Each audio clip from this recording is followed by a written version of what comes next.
امام ابن تیمیہ رحمۃ اللہ علیہ نے اپنی کتاب الایمان الاوسط میں 10 اسباب ایسے بتائے ہیں کہ ان اسباب سے انسان کے گناہ معاف ہوتے ہیں۔ ان میں سے پہلا سبب ہے توبہ۔ توبہ کہتے ہیں عزم جازم، انسان پکا ارادہ کرے کہ میں نے آج کے بعد یہ غلطی نہیں کرنی، دل میں ایک عہد کر لے، کمٹمنٹ کر لے، اس کو توبہ کہتے ہیں۔ اور توبہ سے انسان کے جتنے گناہ ہوتے ہیں اللہ سب معاف کر دیتے ہیں۔ یہ توبہ ڈیلیٹ کمانڈ کی مانند ہے، جیسے ان باکس کے اندر میسیج بہت زیادہ آئے ہوئے ہوں، آپ ڈیلیٹ کا بٹن دبا دیں تو سارے ہی ختم ہو جاتے ہیں، باکس بالکل خالی ہوتا ہے جیسے کوئی میسیج اس میں ہے ہی نہیں۔ توبہ اسی طرح ہے کہ جو انسان سچی توبہ کرتا ہے تو نبی صاحب نے فرمایا التائب من الذنب کمن لا ذنب لہ، گناہوں سے توبہ کرنے والا ایسے ہوتا ہے جیسے اس نے کبھی گناہ کیا ہی نہیں۔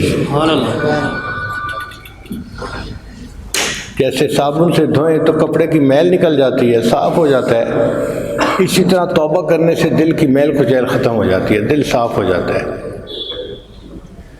اس لیے اللہ تعالیٰ کا ارشاد ہے وَتُوبُوا إِلَى اللَّهِ جَمِيعًا أَيُّهَا الْمُؤْمِنُونَ لَعَلَّكُمْ تُفْلِحُونَ، اے ایمان والو تم سب کے سب مل کے توبہ کرو۔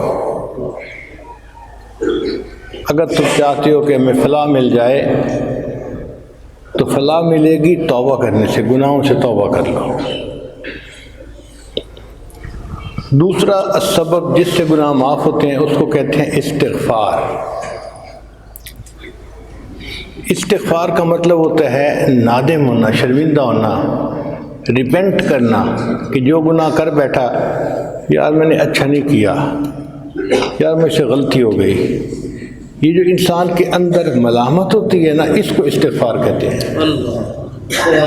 اور یہ دونوں چیزیں توبہ اور استغفار ملتی جلتی ہیں، اس لیے ایک پر دوسرے کا نام اطلاق کر دیتے ہیں۔ بہرحال استغفار کی بھی کثرت کرنی چاہیے۔ ہماری زندگی کے جتنے بھی پرابلم ہیں نا وہ سب استغفار سے ختم ہو سکتے ہیں۔ ایک مرتبہ حضرت حسن رضی اللہ تعالیٰ عنہ تشریف فرما تھے، ایک بندہ آیا، حضرت بڑا گنہگار ہوں، کوئی عمل بتا دیجئے کہ جس سے میرے گناہ معاف ہو جائیں۔ فرمایا استغفار کرو۔ پھر تھوڑی دیر بعد بندہ آیا، حضرت بڑے عرصے سے بارش نہیں ہوئی، کوئی عمل بتائیں جس سے کہ اللہ بارش دے دیں۔ فرمایا استغفار کرو۔ پھر ایک بندہ آیا، حضرت بہت غریب ہوں، کوئی عمل بتائیں کہ اللہ مجھے مال دے دیں۔ بھائی استغفار کرو۔ حضرت میری بیٹیاں ہی بیٹی ہیں، کوئی عمل بتا دیں کہ اللہ مجھے بیٹا عطا کرے۔ بھائی استغفار کرو۔ حضرت میرا باغ ہے، دعا کرو اس کا پھل اچھا ہو تاکہ مجھے فائدہ ہو جائے۔ استغفار کرو۔ جب سب کو آپ نے کہا استغفار کرو استغفار کرو تو ایک آدمی جو پاس بیٹھا ہوا تھا وہ کہنے لگا حضرت آپ کے ہاتھ میں بھی عجیب ماسٹر کی آ گئی ہے، ہر تالا کھولنے کے لیے استغفار کرو استغفار کرو۔ تو حضرت حسن اللہ نے جواب دیا کہ دیکھو جو میں نے جواب دیے ہیں اپنی طرف سے نہیں دیے، اللہ کا قرآن بتا رہا ہے۔ چنانچہ قرآن مجید میں ہے استغفروا ربکم انہ کان غفارا، تو اللہ گناہ معاف فرماتے ہیں۔ یرسل السماء علیکم مدرارا، اللہ بارشیں برساتے ہیں۔ ویمددکم باموال، اور اللہ بندے کی مال کے ذریعے سے مدد فرماتے ہیں۔ وبنین، اور بیٹے دے کے اللہ بندے کی مدد فرماتے ہیں۔ ویجعل لکم جنات ویجعل لکم انہارا۔ تو اگر آپ غور کریں تو ہمارے جتنے مسائل ہیں وہ انہی میں سے کوئی نہ کوئی ہے۔ کوئی بیٹے کے لیے پریشان، کوئی کاروبار کی طرف سے پریشان، کوئی اپنے گناہوں کی طرف سے پریشان، تو ہمارے لیے تو سب بیماریوں کا علاج استغفار میں موجود ہے۔ اس کی کثرت کریں، دیکھیں اللہ تعالی ہمارے حالات کیسے سنوار دیں گے۔ اور اس کی کثرت کرنا کوئی مشکل کام نہیں ہے۔ چاہیں تو پورا استغفار پڑھ سکتے ہیں، استغفر اللہ ربی من کل ذنب واتوب الیہ، اور اگر چھوٹا استغفار پڑھیں استغفر اللہ تو بھی ٹھیک ہے۔ اب بتائیں جب صبح ہم گھر سے دفتر جاتے ہیں تو راستے میں کیا کر رہے ہوتے ہیں؟ کیا ضرورت ہے ادھر ادھر شکلیں دیکھنے کی یا گانے سننے کی یا کچھ اور سننے کی؟ استغفار کرنا شروع کریں تو 100 مرتبہ استغفار آسانی کے ساتھ ہم جاتے ہوئے پڑھ سکتے ہیں، اور دفتر سے واپس آتے ہوئے 100 مرتبہ استغفار اس وقت پڑھ سکتے ہیں۔ ہمارے نام اعمال میں استغفار کا عمل لکھا ہوا ہوگا، حدیث پاک میں آتا ہے طوبی لمن وجد فی صحیفتہ استغفارا کثیرا، قیامت کے دن جس بندے کے نام اعمال میں استغفار زیادہ لکھا ہوگا اس بندے کو مبارک ہو۔ تو پھر استغفار کی کثرت کریں۔ استغفار کی کثرت کا ایک فائدہ یہ بھی ہے کہ بندہ مستجاب الدعوات بن جاتا ہے، اس کی ہر دعا قبول ہوتی ہے۔ چنانچہ علماء نے ایک واقعہ لکھا ہے کہ امام احمد بن حنبل رحمۃ اللہ علیہ ایک مرتبہ کہیں جانا چاہتے تھے، سوچا میں کیا کسی خادم کو ساتھ لوں، اکیلا چلا جاتا ہوں، گٹھڑی اٹھائی اور چل پڑے۔ مغرب کی نماز کا وقت ایک ایسی جگہ ہو گیا جو راستے میں تھی، تو امام صاحب نے سوچا کہ میں یہاں پر عشاء پڑھ لیتا ہوں، رات کو آرام کروں گا اور کل صبح اگلا سفر کر لوں گا۔ جب عشاء کی نماز پڑھ لی تو مسجد کا خادم آ گیا، بڑے میاں مسجد خالی کریں، میں نے تالا لگانا ہے۔ اب امام صاحب سوچ میں پڑ گئے، یعنی 2-4 منٹ سوچنے میں گزر گئے، تو وہ مسجد کا خادم جو تھا وہ گرم ہو گیا، بڑے میاں آپ کو میری بات سمجھ نہیں آ رہی، اگر آپ نہیں باہر نکلیں گے تو میں گٹھی اٹھا کے باہر پھینک دوں گا۔ امام صاحب اور پریشان، یا اللہ کوئی مجھ سے غلطی سرزد ہو گئی کہ تیرا یہ بندہ میرے اوپر اس قدر چیخ رہا ہے، شاؤٹ کر رہا ہے۔ خیر امام صاحب نے اپنی گٹی اٹھائی اور مسجد سے باہر نکل آئے۔ جب مسجد کے دروازے سے باہر نکلے تو دیکھا کہ مسجد کے دروازے کے بالکل ساتھ ایک نان بائی کی دکان تھی۔ نان بائی کہتے ہیں کہ تنور ہوتا ہے، روٹی بناتا ہے، تو گرم گرم روٹیاں وہ لگا رہا تھا، اور آگ تھی اور سردی کے موسم میں آگ بندے کو مزہ دیتی ہے۔ تو امام صاحب نے اس نوجوان سے کہا کہ کیا میں یہاں آپ کے پاس بیٹھ کے وقت گزار سکتا ہوں، فجر پڑھ کے میں چلا جاؤں گا۔ انہوں نے کہا بڑے میاں آئیے، تشریف رکھیے، بیٹھیے، سو بسم اللہ۔ تو امام صاحب اس کے پاس بیٹھ گئے۔ اس نوجوان نان بھائی کو دیکھا، وہ آٹے کا پیڑا بناتا ہے اور پڑھتا ہے استغفر اللہ، پھر وہ اس کی روٹی بناتا ہے، پڑھتا ہے استغفر اللہ، پھر وہ اس کو تنور میں لگاتا ہے، پڑھتا ہے استغفر اللہ، جو پکی ہوئی روٹی تنور سے نکالتا ہے تو پڑھتا ہے استغفر اللہ۔ اب امام صاحب 1 گھنٹہ بیٹھ کے اس کو دیکھتے رہے، وہ مستقل استغفار پڑھتا جا رہا ہے۔ اللہ 1 گھنٹے کے بعد امام صاحب نے مسکرا کے اس نوجوان کو دیکھا، تو نوجوان نے پوچھا بڑے میاں مسکرا کیوں رہے ہیں؟ امام صاحب نے کہا کہ بھئی تو کتنا خوش نصیب نوجوان ہے کہ تو اپنے کام کے دوران اتنی کثرت سے استغفار کر رہا ہے۔ اس نے کہا بڑے میاں یہ میری عادت بن گئی ہے، اور اس عمل کی وجہ سے اللہ نے مجھے مستجاب الدعوات بنا دیا ہے۔ تو امام صاحب نے اس سے کہا کہ بھئی کیسے تم کہتے ہو کہ اللہ نے تمہیں مستجاب الدعوات بنا دیا؟ وہ تھوڑی دیر سوچنے لگا، کہنے لگا کہ ہر دعا اللہ نے میری قبول کی ہے، سوائے ایک دعا کے جو ابھی قبول نہیں ہوئی، اس کی قبولیت کے انتظار میں ہوں میں۔ امام صاحب نے پوچھا وہ کون سی دعا؟ کہنے لگا کہ میں نے سنا ہے کہ امام احمد بن حنبل بڑے محدث ہیں، فقیہ ہیں، میری ڈیوٹی ایسی ہے کہ میں یہاں سے ان کو ملنے کے لیے جا نہیں سکتا، چھٹی نہیں کر سکتا، تو تو میں نے دعا مانگی تھی اللہ میری امام احمد بن حنبل سے ملاقات کروا دے. اس دعا کے میں انتظار میں ہوں، باقی ہر دعا قبول ہو چکی.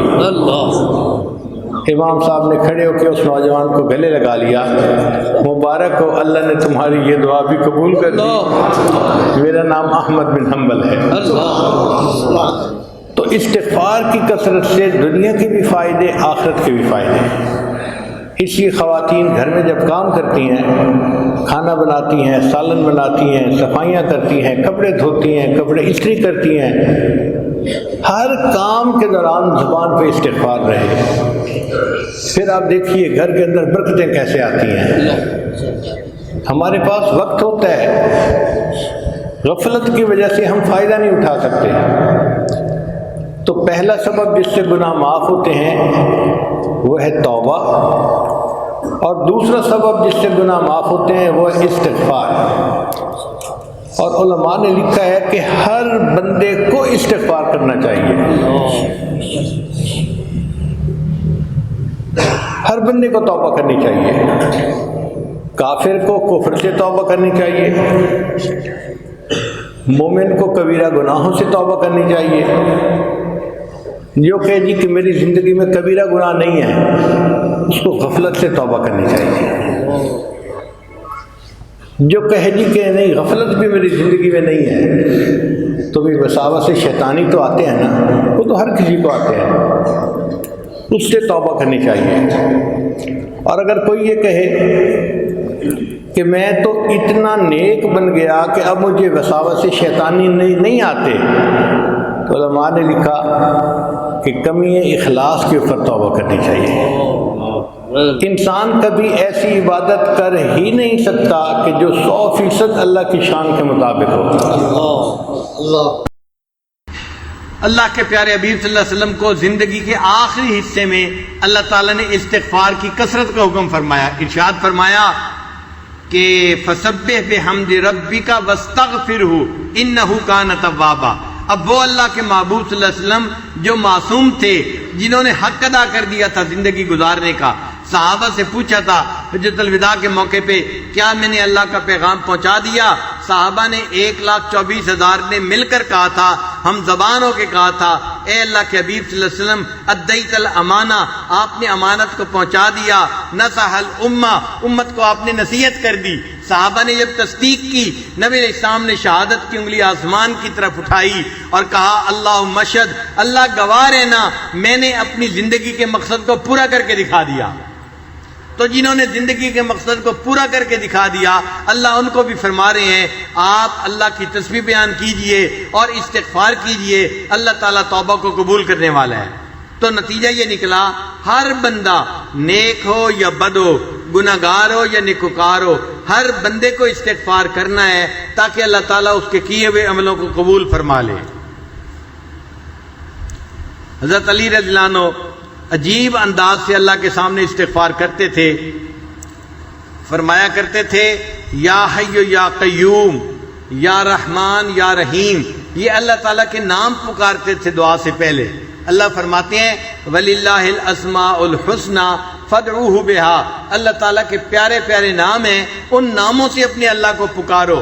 چنانچہ وہ اللہ کو اس کے پیارے ناموں سے پکارتے تھے. یا حی یا قیوم یا رحمان یا رحیم اغفر لی الذنوب التی تحل النقم. اے اللہ میرے ان گناہوں کو معاف کر دے جو میرے اوپر ذلت کو حلال کر دیتے ہیں. اغفر لی الذنوب التی تغیر النعم. اے اللہ میرے ان گناہوں کو معاف کر دے جو میرے اوپر آنے والی نعمتوں کو بند کروا دیتے ہیں. اغفر لی الذنوب التی تورث الندم. اے اللہ میرے ان گناہوں کو بھی معاف فرما دے جن کی وجہ سے انسان کو ندامت اٹھانی پڑتی ہے. اغفر لی الذنوب التی تحبس القسم. اے اللہ میرے ان گناہوں کو بھی معاف فرما دے جس کی وجہ سے تیری رحمتیں بندوں پر تقسیم کرنی بند کر دی جاتی ہیں. اغفر لی الذنوب اللہ میرے ان گناہوں کو بھی معاف کر دے الذی تنزل البلاء کہ جس کی وجہ سے بلائیں نازل کر دی جاتی ہیں. اغفر لی الذنوب اللہ میرے ان گناہوں کو بھی معاف کر دے التی تحتک العصم کہ جس کی وجہ سے انسان کے اوپر سے عصمت کو اٹھا لیا جاتا ہے اور انسان گناہوں کا ارتکاب کرتا ہے. اغفر لی الذنوب میرے ان گناہوں کو معاف کر دے توجل الفنا، جو فنا کو جلدی لے آتی ہے، اغفر لی الذنوب تزید الاعداء، میرے ان گناہوں کو بھی معاف کر دے جن کی وجہ سے انسان کے دشمنوں کو بڑھا دیا جاتا ہے، اغفر لی الذنوب تقطع الرجاء، ان گناہوں کو بھی معاف فرما دے جن کی وجہ سے امید کو کاٹ دیا جاتا ہے، اغفر لی الذنوب ترد الدعاء، اے اللہ جس کی وجہ سے دعاؤں کو رد کر دیا جاتا ہے، اغفر لی الذنوب تم سے کو غیث السماء، ان گناہوں کو بھی معاف کر دے جن کی وجہ سے آسمان سے بارش کو روک دیا جاتا ہے، اغفر لی الذنوب تظلم الہوا، اغفر لی الذنوب تکشف الغطا، اے اللہ میرے تمام گناہوں کو معاف فرما دے، یعنی ایک ایک گناہ کا گویا نام لے کر وہ اللہ تعالیٰ سے معافی مانگا کرتے تھے۔ یہ توبہ اور استغفار ایسی عبادت ہے جس کا اللہ نے انبیاء کو بھی حکم فرمایا، ایسی عبادت ہے جس کا نفع دنیا میں بھی ہوتا ہے آخرت میں بھی ہوتا ہے، ایسی عبادت ہے جو اپنے لیے بھی کرنے کا حکم ہے اور دوسروں کے لیے بھی کرنے کا حکم ہے، انسان اپنے لیے بھی استغفار کرے اور اپنے دوسرے مسلمان بھائیوں کے لیے بھی استغفار کرے۔ ہم بھی استغفار کرتے ہیں اپنے لیے اور اللہ کے فرشتے بھی ایمان والوں کے لیے استغفار کرتے ہیں، یہ ایسی عبادت ہے، ہمیں اس عبادت کو کثرت کے ساتھ کرنا چاہیے، ایسی عبادت جو ہر غم کا مداوا ہے، ایسی عبادت جو انسان کو مایوس نہیں ہونے دیتی، ایسی عبادت جس کو کرتا دیکھ کر شیطان اپنے سر کے اوپر خاک ڈالتا ہے، چیختا اور چلاتا ہے میرے تو سالوں کی عبادت ضائع کر دی گئی۔ اپنی حالت پہ نادم ہونا، اپنے گناہوں پہ شرمندہ ہونا اور محبوب کو منانے کی فکر ہونا اور یوں کہنا کہ میرے رب میں مجرم ہوں مجھے معاف فرما دے، اس کو استغفار کہتے ہیں۔ چنانچہ حضرت یوسف علیہ السلام نے مچھلی کے پیٹ کے اندر توبہ کی تھی، اللہ نے 3 اندھیروں میں ان کی دعا کو قبول کر لیا تھا۔ 3 اندھیرے کون سے تھے؟ ایک رات کا اندھیرا، ایک سمندر کے پانی کا اندھیرا اور تیسرا مچھلی کے پیٹ کا اندھیرا۔ 3 اندھیروں کے اندر جہاں گپ اندھیرا تھا انہوں نے وہاں بیٹھ کر اللہ کو پکارا، اللہ نے ان کی دعا کو وہاں بھی قبول فرما لیا۔ ہم بھی اگر آج کی اس بابرکت رات میں، نورانی رات میں، رمضان کی رات میں اللہ کو پکاریں گے، اللہ تعالیٰ اس بابرکت رات میں ہماری دعا کیوں نہیں قبول فرمائیں گے؟ قرآن مجید میں ہے اذ نادا فی الظلمات، جب انہوں نے اندھیروں کے اندر اپنے رب کو پکارا اور یوں کہا لا الہ الا انت سبحانک انی کنت من الظالمین، اے اللہ آپ پاک ہیں اور اے اللہ میں گناہ گار ہوں، میرے گناہوں کو معاف فرما دے۔ اللہ نے ان کی توبہ کو قبول کر لیا تھا۔ یہ جو ہے نا اللہ کی تسبیح بیان کرنا، یہ اللہ کو بہت پسندیدہ ہے۔ تسبیح پڑھنے کی وجہ سے اللہ نے ان کو مچھلی کے پیٹ سے نکال دیا تھا۔ اللہ تعالیٰ قرآن مجید میں فرماتے ہیں فلولا انہ کان من المسبحین، کہ اگر یوسف علیہ السلام اللہ کی تسبیح نہ پڑھتے للبث فی بطنہ الی یوم یبعثون، وہ قیامت تک مچھلی کے پیٹ کے اندر رہتے۔ انہوں نے اللہ کی تسبیح بیان کی، اللہ نے مچھلی کے پیٹ سے نکال دیا۔ اگر یونس علیہ السلام نے مچھلی کے پیٹ میں اللہ کی تسبیح بیان کی تھی، اللہ نے ان کو مچھلی کے پیٹ سے نکال دیا تھا۔ ہم بھی گناہوں کی مچھلی کے پیٹ میں گھسے ہوئے ہیں، ہم باہر نہیں نکل پا رہے۔ آج کی اس رات میں ہم اللہ کی تسبیح بیان کریں گے اور اللہ کو پکاریں گے، اللہ تعالیٰ گناہوں کی مچھلی کے پیٹ سے ہمیں بھی نجات عطا فرما دیں گے۔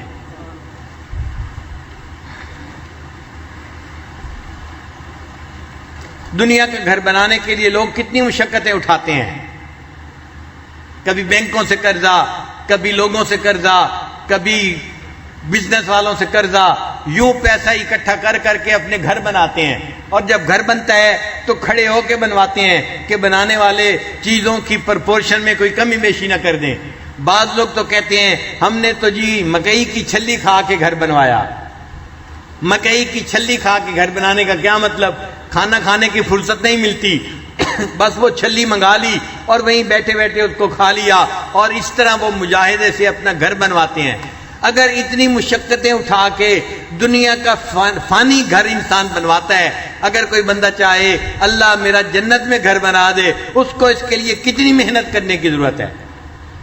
کیا ہم آخرت کا گھر بنانے کے لیے اللہ کے سامنے دو آنسو نہیں بہا سکتے؟ اللہ تعالیٰ کی منت سماجت کیوں نہیں کر سکتے کہ اللہ آج کی رات میں ہمارے لیے جنت میں گھر بنانے کا فیصلہ فرما دے؟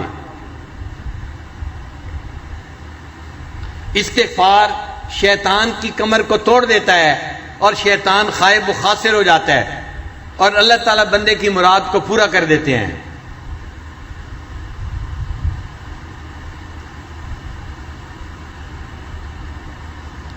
حسن رضی اللہ تعالیٰ عنہ کے پاس ایک بندہ آیا، کہنے لگا حضرت بڑا گنہگار ہوں، کوئی عمل بتا دیں۔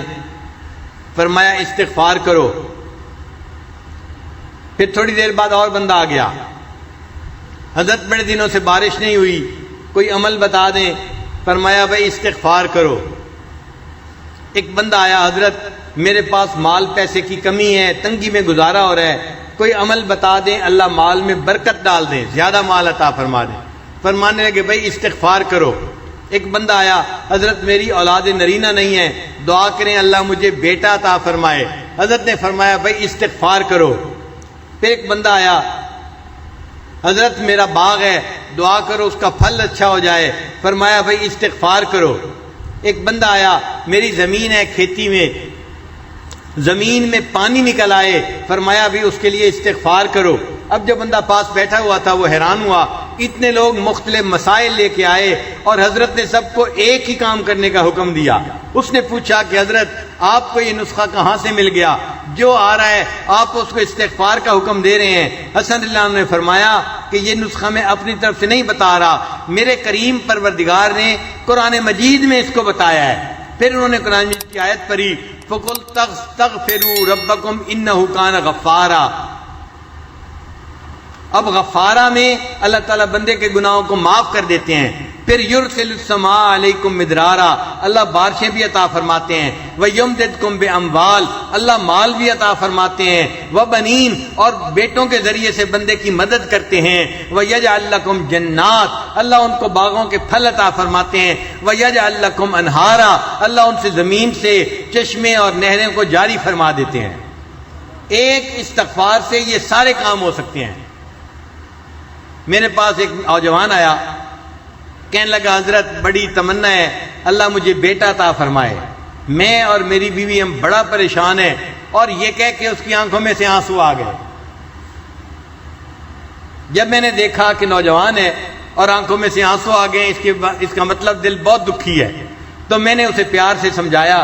میں نے کہا کہ بھائی میں آپ کو ایک نسخہ تو بتاتا ہوں، کرنا ذرا مشکل ہے، اس کو اگر آپ کر لینا اللہ رحمت فرما دیں گے۔ کہنے لگا جی ہم کر لیں گے۔ میں نے کہا آپ کو بھی کرنا پڑے گا، آپ کی بیوی کو بھی کرنا پڑے گا۔ کہنے لگے ہم دونوں کرنے کے لیے تیار ہیں۔ میں نے کہا نسخہ یہ ہے کہ رات کے آخری پہر میں آپ اذان سے آدھا گھنٹہ پہلے اٹھیں، 15 منٹ میں آپ وضو کر لیں، اور بقیہ 15 منٹ میں 2 رکعت پڑھ کے اللہ کے سامنے 100 مرتبہ استغفار پڑھیں اور اپنے لیے دعا مانگیں، اللہ آپ کو بیٹا عطا فرما دیں گے۔ وہ بندہ گھر گیا، اس نے جا کے بیوی کو کہا کہ پیر صاحب نے کہا ہے کہ نسخہ مشکل ہے، لیکن میاں بیوی دونوں اگر کریں تو اللہ مراد پوری کر دیں گے۔ تو بیوی نے کہا کب سے پورا کریں؟ کہنے لگا کل سے کریں گے۔ بیوی نے کہا نہیں آج کی رات سے پورا کریں گے، ہم آج رات بھی تہجد پڑھیں گے اور فجر کی نماز بھی پڑھیں گے۔ وہ فجر کی نماز دونوں مس کر دیتے تھے، سوئے رہتے تھے۔ اب اللہ تعالیٰ کی شان دیکھیں، چونکہ اولاد کی تمنا تھی لہذا انہوں نے تہجد بھی پڑھنی شروع کی، فجر بھی پڑھنی شروع کی۔ ایک تو اللہ نے ان کو اولاد بیٹا عطا فرما دیا، اور دوسرا اس کی برکت سے اللہ نے ان کو فجر کی نماز اور تہجد کی نماز کی پابندی بھی نصیب فرما دی۔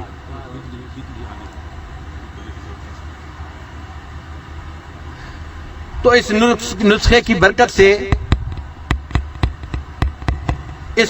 برکت سے اللہ تعالیٰ نے ان کو اولاد نرینہ بھی عطا فرما دی، اور اللہ نے ان کو تہجد اور فجر کی پابندی بھی عطا فرما دی۔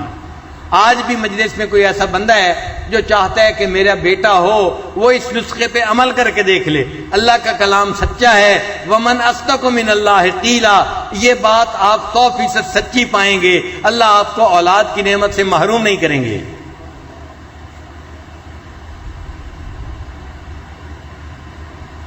گناہ کرنے کے 3 درجے ہوتے ہیں۔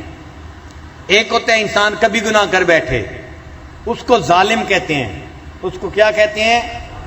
ظالم. کہ یہ اپنی جان پہ ظلم کرنے والا ہے، یہ ظالم انسان ہے جو کبھی کبھی گناہ نیکی بھی کرے، کبھی گناہ کر دے، کبھی نیکی کبھی گناہ. تو جو کبھی کبھی گناہ کر بیٹھے اس کو کیا کہتے ہیں؟ ظالم کہتے ہیں. اور جو بندہ بڑے بڑے گناہ کرے، بڑے بڑے گناہ کرے، چھوٹے نہیں بڑے بڑے گناہ کرے، اس کو ظلوم کہتے ہیں. اس کو کیا کہتے ہیں؟ انہو کان ظلوما جہولا. تو اس کو ظالم نہیں کہتے، اس کو کیا کہتے ہیں؟ ظلوم کہتے ہیں. اور جو بندہ گناہ بار بار کرے اس کو ظلام کہتے ہیں. اس کو کیا کہتے ہیں؟ ظالم ہوتا ہے جو کبھی کبھی گناہ کر بیٹھے، اور ظلوم ہوتا ہے کہ جو بڑے بڑے گناہ کرنے والا ہو، اور ظلام ہوتا ہے جو بار بار گناہ کرنے والا ہو. اللہ تعالیٰ نے بندے کے تینوں کیفیتوں کے مقابلے میں اپنے 3 نام رکھے. ایک نام اللہ کا ظالم کے مقابلے میں ہے، اس کو غافر کہتے ہیں کہ جو بندے گناہ کرے کبھی کبھی اللہ اس کے ان گناہوں کو معاف فرما دے. ایک ہے انسان کا نام ظلوم، اللہ نے اس کے بدلے اپنا نام غفور رکھا. چنانچہ جو بندہ بڑے بڑے گناہ کرتا ہے اللہ غفور ہے، اس کے ان گناہوں کو بھی معاف فرما دیتا ہے. اور ایک بندے کا نام ہے ظلام، اس کے مقابلے میں اللہ رب العزت نے اپنا نام رکھا غفار. اے میرے بندے، تو اگر بار بار گناہ کرے گا میں بھی غفار ہوں، میں تیرے گناہوں کو بار بار معاف فرما دوں گا.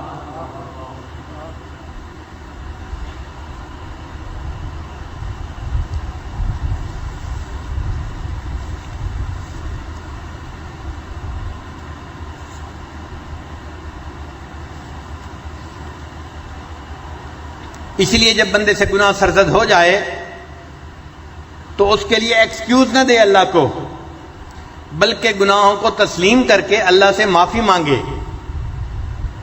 ابو عثمان رحمۃ اللہ علیہ فرماتے ہیں کہ یقال، یہ کہا گیا، ان آدم علیہ السلام سعید بخمسۃ اشیاء، حضرت آدم علیہ السلام 5 باتوں کی وجہ سے سعادت پا گئے. کتنی باتوں کی وجہ سے سعادت پا گئے؟ 5 باتوں کی وجہ سے. پہلی بات اعتراف بالذنب، انہوں نے اپنے گناہ کا اعتراف کر لیا. اے اللہ مجھ سے گناہ سرزد ہو گیا ہے، میں اس کا اعتراف کرتا ہوں. اور دوسرا وندم علیہ، اور اس گناہ کے ہونے پر وہ نادم ہوئے، پریشان ہوئے، پشیمان ہوئے، یہ دوسری بات تھی. اور تیسرا ولام نفسہ، اور انہوں نے اپنے نفس کو ملامت کیا کہ یہ میرا نفس ہے جس کی وجہ سے یہ غلطی سرزد ہو گئی، تو اپنے نفس کو ملامت کی. اور چوتھا وسارا الی التوبۃ، اور توبہ کی طرف انہوں نے توبہ کرنے میں جلدی کی، دیر نہیں کی. اور 5ویں بات ولم یقنط من الرحمہ، اللہ کی رحمت سے وہ مایوس نہیں ہوئے. ان 5 باتوں کی وجہ سے اللہ نے ان کی بھول کو معاف کر دیا اور وہ سعادت پانے والوں میں شامل ہو گئے. شیطان نے بھی گناہ کیا تھا مگر اس نے 5 غلطیاں کر لیں، اور ان غلطیوں کی وجہ سے وہ ہمیشہ کے لیے اللہ سے دربار سے دھتکار دیا گیا. شیطان نے کون سی غلطیاں کی تھیں؟ پہلی بات وشقا ابلیس بخمسۃ اشیاء لم یقر بالذنب، ایک تو اس نے گناہ کا اقرار نہیں کیا. ولم یندم، دوسرا وہ نادم نہیں ہوا. تیسرا ولم یلم نفسہ، اس نے اپنے نفس کو ملامت نہیں کی. پھر چوتھی بات بل اضاف الی ربہ، اس کو اپنے رب کی طرف جو ہے اس کی مضاف کر دیا.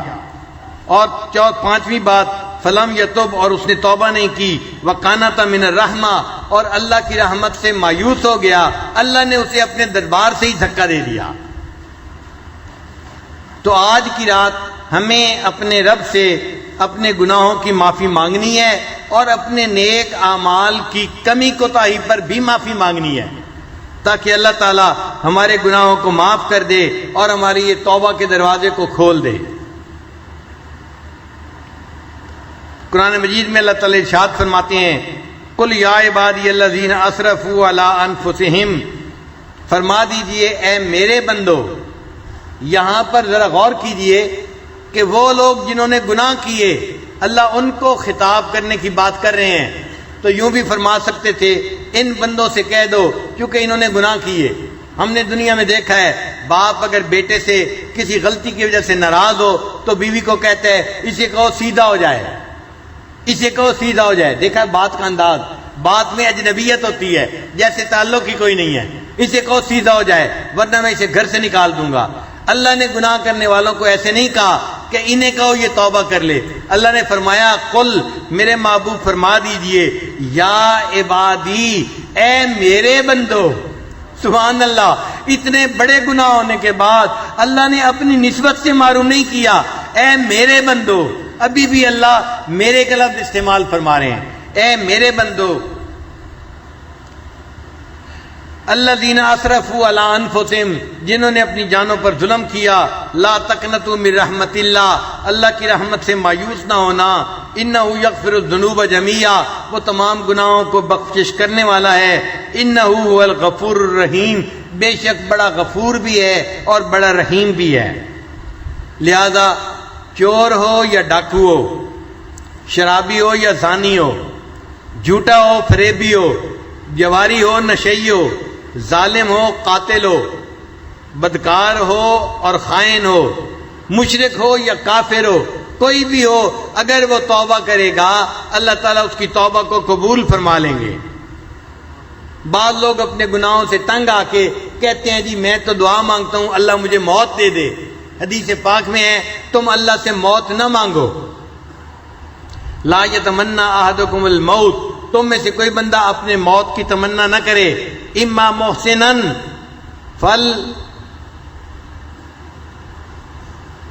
فلعلہ ان یزداد خیرا، اگر وہ نیک ہے ہو سکتا ہے جو زندگی آنے والی ہے اس میں وہ اپنی نیکیوں میں اضافہ کر لے.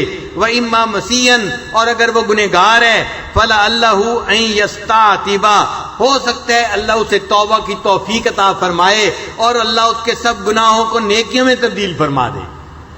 اس لیے موت کی تمنا نہیں کرنی چاہیے بلکہ اللہ سے اپنے گناہوں کی معافی کی تمنا کرنی چاہیے. ایک صحابی نے نبی علیہ السلام سے پوچھا اے اللہ کے حبیب صلی اللہ علیہ وسلم اگر میں گناہ کروں گا تو کیا گناہ لکھا جائے گا؟ نبی علیہ السلام نے فرمایا لکھا جائے گا. اے اللہ اگر میں توبہ کروں گا، فرمایا مٹا دیا جائے گا. اے اللہ کے حبیب صلی اللہ علیہ وسلم اگر میں پھر گناہ کروں گا، نبی علیہ السلام نے فرمایا پھر لکھا جائے گا. اس نے کہا پھر توبہ کروں گا، فرمایا پھر مٹا دیا جائے گا. اس نے کہا پھر گناہ کروں گا، فرمایا پھر لکھا جائے گا. اس نے کہا کیا پھر توبہ کروں گا تو مٹا دیا جائے گا؟ نبی علیہ السلام نے فرمایا ہاں پھر مٹا دیا جائے گا. ولا یمل اللہ حتی تملو، اللہ اس وقت تک نہیں تھکتا جب تک کہ تم توبہ کرتے کرتے نہیں تھک جاتے. جب اللہ معاف کرتے ہوئے نہیں تھکتے، ہم معافی مانگتے ہوئے کیوں اللہ سے تھک جاتے ہیں؟ تو ہمیں چاہیے آج کی رات میں اللہ سے خوب یقین کے ساتھ معافی مانگیں تاکہ اللہ ہمارے قصوروں کو معاف کر دے اور ہمیں اللہ تعالیٰ اپنے معاف کیے ہوئے گنہگار بندوں میں شامل فرما دے. قرآن مجید میں ہے فَفِرُّوا إِلَى اللَّهِ، اللہ کی طرف فرار اختیار کرو، دوڑو اللہ کی طرف. ہم اللہ کی طرف بھاگیں آج کی رات میں. اے اللہ ہم آپ کی بخشش کی طرف بھاگ کے آ رہے ہیں، ہمیں آپ کی رحمت چاہیے، بخشش چاہیے. اے اللہ ہمیں اپنی بخشش اور رحمت سے نواز دیجیے گا.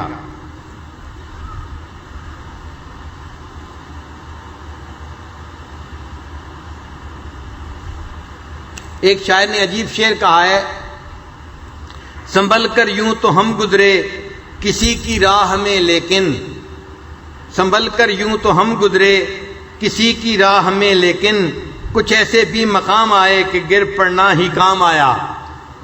کچھ ایسے بھی مقام آئے کہ گر پڑنا ہی کام آیا. بس آج کی رات میں ہم اللہ کی چوکھٹ کے اوپر گر پڑیں. اے اللہ آج ہم نے آپ کو بنا کے اٹھنا ہے.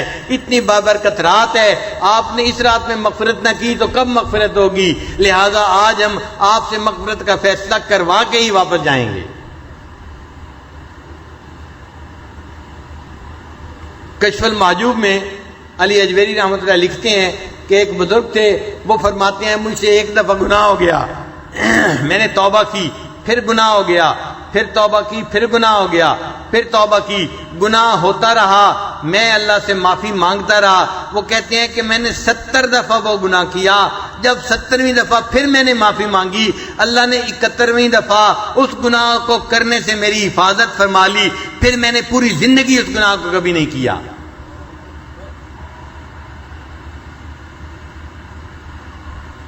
کنز المال کی حدیث ہے, نبی علیہ السلام نے ارشاد فرمایا ان اللہ یحب الشاب التائبہ, اللہ تعالیٰ نوجوان توبہ کرنے والے کو بہت پسند کرتے ہیں, اس سے محبت کرتے ہیں. یہ نوجوان ہے اور میرے سامنے رو رو کے معافی مانگ رہا ہے, یہ بندہ اللہ تعالیٰ کو پیارا لگتا ہے, اللہ اس کو اپنا محبوب بنا لیتے ہیں.